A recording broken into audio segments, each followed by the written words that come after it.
মতিচুর লাড্ডু একদমই দোকানের স্বাদে, কিন্তু বাড়িতেই। 100 গ্রাম ছোলার ডালকে আমি ভিজিয়ে রেখেছি, তারপর জল ঝরিয়ে একটু দানা দানা করে পেস্ট করে নিয়ে বড়ার শেপে করে ভেজে নিতে হবে, কিন্তু কালার চেঞ্জ করা যাবে না। ভেজে নিয়েই তুলে নেব, তারপর ঠান্ডা হতে দেবো। রেসিপিটা আমি ইউটিউব দেখেই পেলাম, কিন্তু ভাবলাম নিজে বানিয়ে তোমাদের সাথে শেয়ার করি। ঠিক এরকম হয়ে আসলে ভেঙে ভেঙে এইবার গুঁড়ো করে নিতে হবে। এখানে মতিচুর আমাদের একদম রেডি, কিন্তু থাকবে দানা দানা। 1 কাপ চিনির জন্য দেবো 1/2 কাপ জল, ভালো করে ফুটিয়ে নেব। যাতে স্টিকি ব্যাপারটা না হয় তাই দেবো 1 চামচ লেবুর রস, আর অ্যাড করবো ফুড কালার। তারপর গ্যাসের ফ্লেম অফ করে দিয়ে দিতে হবে মতিচুরটা, দিয়ে আবার গ্যাসের ফ্লেমটা অন করে জাস্ট 2 মিনিট ভালো করে নাড়িয়ে নেব। তারপর গ্যাসের ফ্লেম আবার অফ করে দিয়ে ঘি দিয়ে ভালো করে মিশিয়ে নিতে হবে।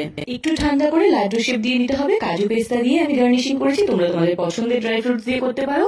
বিশ্বাস করো, স্বাদ পুরো দোকানের মতন। ভালো লাগলে সাবস্ক্রাইব।